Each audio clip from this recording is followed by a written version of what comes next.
अल्लाह तुम्हारी औलाद के बारे में तुमको इरशाद फरमाता है कि एक लड़के का हिस्सा 2 लड़कियों के हिस्से के बराबर है, और अगर औलाद मैयत सिर्फ लड़कियां ही हों, यानी 2 या 2 से ज्यादा, तो कुल तरके में उनका 2/3 है। और अगर सिर्फ एक लड़की हो तो उसका निस्फ है। और मैयत के मां बाप का यानी दोनों में से हर एक का तरके में 6ठा हिस्सा है, बशर्ते के मैयत की औलाद हो।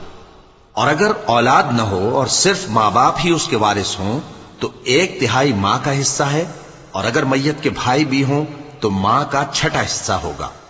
और ये तकसीम तरका मैयत की वसीयत की तामील के बाद जो उसने की हो या कर्ज के अदा होने के बाद जो उसके जिम्मे हो अमल में आएगी।